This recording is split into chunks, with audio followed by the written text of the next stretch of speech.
Ukraine যুদ্ধের সর্বশেষ তথ্য জানাতে আমাদের সাথে রাশিয়া থেকে যুক্ত হচ্ছেন সহকর্মী তারেক মাহমুদ। তারেক, ইউক্রেন রাশিয়ার যুদ্ধ কোন দিকে যাচ্ছে এবং আসলে স্থায়ী সমাধান সম্ভব কিনা আমাদের বিস্তারিত জানাবেন।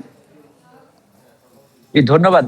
সর্বশেষ যে রাশিয়ার প্রতিরক্ষা মন্ত্রণালয়ের একটি বিবৃতিতে জানানো হয়েছে যে রাশিয়া ইউক্রেনের সীমান্তবর্তী যে দনবাস অঞ্চলটি রয়েছে সেখানকার একটি গুরুত্বপূর্ণ শহর কনস্টান্টিনোপল রাশিয়া নিয়ন্ত্রণ নিয়েছেন। তারা একটি ভিডিও প্রকাশ করেছেন। এর মধ্যে এই ভিডিওটিতে দেখা যাচ্ছে যে রাশিয়ার বিভিন্ন বাহিনী স্থল এবং ড্রোন এবং আর্টিলারির সমন্বয়ে তারা বিভিন্ন অঞ্চলে হামলা চালাচ্ছেন এবং রাশিয়ার পক্ষ থেকে দাবি করা হয়েছে যে ইউক্রেনীয় ফ্রন্টলাইনের সেনাদের জন্য রসদ সরবরাহ এবং তাদের সেনা সরবরাহের একটি গুরুত্বপূর্ণ পাইপলাইন হচ্ছে এই শহরটি।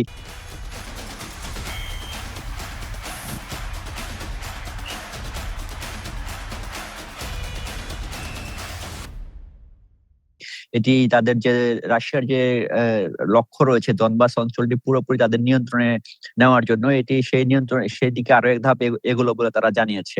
তো সেখানে এই আরো দেখা যাচ্ছে রাশিয়ান যে বাহিনী রয়েছে তারা বিভিন্ন পুরো অঞ্চলটি জুড়ে আরো যে ইউক্রেনীয় বাহিনী রয়েছে তাদেরকে সম্পূর্ণভাবে নির্মূল করার জন্য অভিযান চালিয়ে যাচ্ছেন, যেটি আসলে রাশিয়ার পক্ষ থেকে একটি বড় অগ্রসর বলে তাদের বড় সুবিধা বলে বর্ণনা করা হয়েছে। কিন্তু এই বিষয়টি ইউক্রেনীয় দিক থেকে আবার সেটি ভিত্তিহীন বলে দাবি করেছেন। তারা বলেছেন যে শহরে ইউক্রেনীয় বাহিনী এখনো তাদের নিয়ন্ত্রণ ধরে রেখেছে।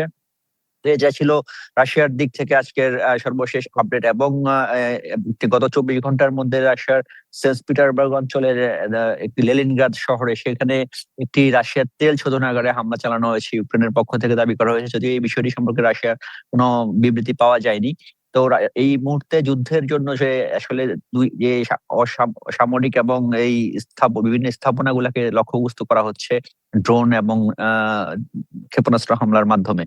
তবে এই মুহূর্তে রাশিয়া আর একটি দাবি করেছে যে ইউক্রেনের যে ক্ষেপণাস্ত্র যেখানে প্রস্তুতকরণ একটি কেন্দ্র তারা গড়িয়ে দিয়েছে, সেই ক্ষেত্রে ইউক্রেন তাদের ক্ষেপণাস্ত্র উৎপাদনে দুর্বল হয়ে পড়েছে এবং সেটি রাশিয়ার জন্য একটি বড় সুবিধা মনে হচ্ছে। এবং ঠিক যেটি আপনি বলছিলেন, এর মধ্যে কূটনৈতিক তৎপরতাও দেখা যাচ্ছে যে দুই দেশের মধ্যেই যেটি মার্কিন মধ্যস্থতায় রাশিয়ার প্রেসিডেন্ট ভ্লাদিমির পুতিনের সাথে মার্কিন প্রেসিডেন্টের একটি ফোনালাপ হয়েছে এবং জেলেনস্কির সাথে একটি ফোনালাপ হয়েছে। সেটি আসলে দুই পক্ষই আমেরিকার সহায়তা চেয়েছে যুদ্ধটি বন্ধ করার জন্য।